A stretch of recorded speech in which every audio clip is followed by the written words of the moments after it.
ನಮಸ್ಕಾರ ಸ್ನೇಹಿತರೆ, ಇವತ್ತಿನ ವಿಡಿಯೋ ನೋಡಿದ ಮೇಲೆ ನೀವೇ ಹೇಳ್ತೀರಾ, ಅಯ್ಯೋ ಈ ವುಡ್ ಅನ್ನೋದು ಇಷ್ಟೊಂದು ಈಸಿನಾ, ಇಷ್ಟು ದಿನ ಯಾಕೆ ನನಗೆ ಗೊತ್ತಿರಲಿಲ್ಲ ಅಂತ. ನಮಗೆಲ್ಲ ವಿಲ್ ಅಂದರೆ ಏನು ಅಂತ ಗೊತ್ತು, ಆದರೆ ಈ ವುಡ್ ಎಲ್ಲಿ ಬಳಸಬೇಕು ಅಂತ ಬಂದಾಗ ಸ್ವಲ್ಪ ಗೊಂದಲ ಆಗುತ್ತೆ ಅಲ್ವಾ.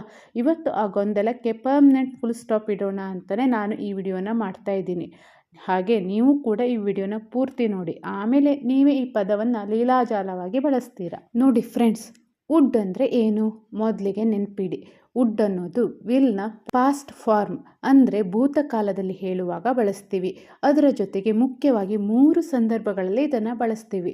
ಹಾಗಾದರೆ ಆ ಮುಖ್ಯ ಸಂದರ್ಭ ಯಾವುದು, ಅದನ್ನು ಒಂದೊಂದಾಗಿ ಹೇಳ್ತೀನಿ ಕೇಳಿ. ಮೊದಲನೇದಾಗಿ ಕಲ್ಪನೆ ಅಂದರೆ ಇಮ್ಯಾಜಿನೇಷನ್, ಒಂದು ವೇಳೆ ಹೀಗಾಗಿದ್ದರೆ ಅಥವಾ ಊಹೆ ಮಾಡುವಾಗ ಇದನ್ನು ಬಳಸ್ತೀವಿ. ಎರಡನೇದಾಗಿ ವಿನಂತಿಸುವುದು, ಪೊಲೈಟ್ ರಿಕ್ವೆಸ್ಟ್, ಅಂದರೆ ತುಂಬ ಮರ್ಯಾದೆಯಿಂದ ಯಾರನ್ನಾದರೂ ಏನಾದರೂ ಕೇಳಬೇಕಾದ್ರೆ ನಾವು ಈ ವುಡ್ಡನ್ನು ಬಳಸ್ತೀವಿ. ಹಾಗೆ ಮೂರನೇದಾಗಿ ಹಳೆಯ ಅಭ್ಯಾಸಗಳು ಅಂದರೆ ಪಾಸ್ಟ್ ಹ್ಯಾಬಿಟ್ಸ್, ಮೊದಲು ಮಾಡ್ತಿದ್ದ ಕೆಲಸಗಳ ಬಗ್ಗೆ ಹೇಳುವಾಗ ನಾವು ಈ ವುಡ್ಡನ್ನು ಬಳಸ್ತೀವಿ. ಅರ್ಥ ಆಯ್ತಲ್ವಾ. ಸರಿ, ಈಗ 3 ಸಂದರ್ಭಗಳನ್ನು ಗಮನದಲ್ಲಿಟ್ಕೊಂಡು ಒಂದೊಂದು ಎಕ್ಸಾಂಪಲ್ನ ನೋಡ್ತಾ ಹೋಗೋಣ. ಕಲ್ಪನೆ ಮಾಡುವಾಗ ಅಥವಾ ಹೈಪೋಥೆಟಿಕಲ್ ಸಿಚುಯೇಷನ್ನಲ್ಲಿ ವುಡ್ಡನ್ನು ಹೇಗೆ ಬಳಸ್ತೀವಿ ಅಂತ ಮೊದಲನೇ ಎಕ್ಸಾಂಪಲಲ್ಲಿ ನೋಡೋಣ. If I had money I would by a car, ಅಂದರೆ ನನ್ನ ಹತ್ತಿರ ಹಣ ಇದ್ದಿದ್ರೆ ನಾನು ಒಂದು ಕಾರು ಕೊಳ್ಳುತ್ತಿದ್ದೆ ಅಂತ. ಇಲ್ಲಿ ನೋಡಿ, ನನ್ನ ಹತ್ತಿರ ಈಗ ಹಣ ಇಲ್ಲ, ನಾನು ಕಾರು ತಗೊಂಡಿಲ್ಲ, ಆದರೆ ಹಣ ಇದ್ದಿದ್ರೆ ತಗೊಳ್ತಿದ್ದೆ ಅಂತ ಒಂದು ಕಲ್ಪನೆ ಮಾಡ್ತಾ ಇದ್ದೀನಿ. ಇಂತಹ ಸಂದರ್ಭದಲ್ಲಿ ವಿಲ್ ಬದಲು ವುಡ್ ಬಳಸಬೇಕು. ಅರ್ಥ ಆಯ್ತಲ್ವಾ. ಸರಿ, ಈಗ ಪೊಲೈಟ್ ರಿಕ್ವೆಸ್ಟ್ ಅಂದರೆ ಮರ್ಯಾದೆಯಿಂದ ಕೇಳುವಾಗ ನಾವು ಹೇಗೆ ವುಡ್ ಬಳಸ್ತೀವಿ ಅಂತ ಎರಡನೇ ಎಕ್ಸಾಂಪಲಲ್ಲಿ ನೋಡೋಣ. Would you please help me, ಅಂದರೆ ನೀವು ನನಗೆ ಸ್ವಲ್ಪ ಸಹಾಯ ಮಾಡ್ತೀರಾ ಅಂತ ಅರ್ಥ. ನೋಡಿ ಫ್ರೆಂಡ್ಸ್, ನಾವು ವಿಲ್ ಯು ಹೆಲ್ಪ್ ಮೀ ಅಂತಲೂ ಕೇಳ್ಬೋದು, ಆದರೆ ವುಡ್ ಬಳಸಿದಾಗ ಅದು ಎದುರಿಗಿರೋರಿಗೆ ತುಂಬ ಗೌರವ ಕೊಟ್ಟ ಹಾಗೆ ಕೇಳಿಸುತ್ತೆ. ನೀವು ಯಾರಿಗಾದರೂ ಮರ್ಯಾದೆ ಕೊಟ್ಟು ಮಾತಾಡಬೇಕು ಅಂದಾಗ ವುಡ್ ಬಳಸಿ. ಅರ್ಥ ಆಯ್ತಲ್ವಾ. ಸರಿ, ಈಗ ಪಾಸ್ಟ್ ಹ್ಯಾಬಿಟ್ ಅಥವಾ ಹಳೆಯ ಅಭ್ಯಾಸದ ಬಗ್ಗೆ ಹೇಳುವಾಗ ನಾವು ಹೇಗೆ ವುಡ್ಡನ್ನು ಬಳಸ್ತೀವಿ ಅಂತ ಮೂರನೇ ಎಕ್ಸಾಂಪಲಲ್ಲಿ ನೋಡೋಣ. When we were kids we would play cricket every evening, ಅಂದರೆ ನಾವು ಚಿಕ್ಕವರಿದ್ದಾಗ ದಿನಾ ಸಂಜೆ ಕ್ರಿಕೆಟ್ ಆಡ್ತಾ ಇದ್ವಿ ಅಂತ. ನೋಡಿ ಫ್ರೆಂಡ್ಸ್, ಇದು ಈಗ ನಡೀತಾ ಇಲ್ಲ, ನಾವು ಮೊದಲು ಮಾಡ್ತಿದ್ದ ಕೆಲಸ, ಆಡ್ತಿದ್ವಿ. ಯೂಸ್ ಟು ಪ್ಲೇ ಅನ್ನೋ ಅರ್ಥ ಕೊಡಲು ಇಲ್ಲಿ ವುಡ್ ಬಳಸ್ತೀವಿ. ಅರ್ಥ ಆಯ್ತಲ್ವಾ. ಸರಿ, ಈಗ ವುಡ್ ನಾಟ್ ಅಥವಾ ವುಡಂಟ್ ಅಂದರೆ ಏನು ಅಂತ ನೋಡೋಣ. ಈಗ ವುಡ್ಗೆ ಒಂದು ನಾಟ್ ಸೇರಿಸಿದ್ರೆ ಅದು ವುಡ್ ನಾಟ್ ಅಥವಾ ವುಡಂಟ್ ಆಗುತ್ತೆ. ಇದರ ಅರ್ಥ ಹಾಗೆ ಮಾಡುತ್ತಿರಲಿಲ್ಲ ಅಥವಾ ಒಪ್ಪುತ್ತಿರಲಿಲ್ಲ ಅಂತ.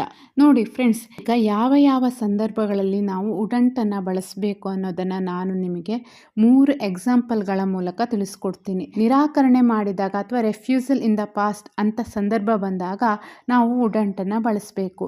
ಅದನ್ನು ಎಕ್ಸಾಂಪಲ್ ಮೂಲಕ ನಿಮಗೆ ತಿಳಿಸ್ತೀನಿ. ಇದನ್ನು ನಾನು ಎಕ್ಸಾಂಪಲ್ ಮೂಲಕ ನಿಮಗೆ ತಿಳಿಸಿದಾಗ ಅರ್ಥ ಆಗುತ್ತೆ. ಸರಿ, ಈಗ ಎಕ್ಸಾಂಪಲ್ನ ನೋಡೋಣ. He would not listen to me, ಅಂದರೆ ಅವನು ನನ್ನ ಮಾತನ್ನು ಕೇಳ್ತಾ ಇರಲಿಲ್ಲ ಅಂತ. ಅಂದರೆ ನಾನು ಎಷ್ಟೇ ಹೇಳಿದ್ರೂ ಅವನು ಅವತ್ತು ಕೇಳಲಿಲ್ಲ ಅನ್ನೋದನ್ನು ಹೇಳಲು ವುಡಂಟನ್ನು ಬಳಸ್ತೀವಿ. ಇದು ನಕಾರಾತ್ಮಕ ಕೆಲಸವನ್ನು ಸೂಚಿಸುತ್ತೆ. ಅರ್ಥ ಆಯ್ತಲ್ವಾ. ಸರಿ, ಈಗ ಇನ್ನು ಎರಡನೇ ಸಂದರ್ಭ ಯಾವುದು, ಕಲ್ಪನೆಯಲ್ಲಿ ಇಲ್ಲ ಅಂತ ಹೇಳಬೇಕಾದ್ರೂ ಕೂಡ ನಾವು ವುಡಂಟನ್ನು ಬಳಸ್ತೀವಿ. ಈಗ ಒಂದು ವಾಕ್ಯನ ನೋಡೋಣ. I wouldn't go there if you didn't ask, ಅಂದರೆ ನೀನು ಕೇಳದಿದ್ದರೆ ನಾನು ಅಲ್ಲಿಗೆ ಹೋಗ್ತಾ ಇರಲಿಲ್ಲ ಅಂತ ಅರ್ಥ.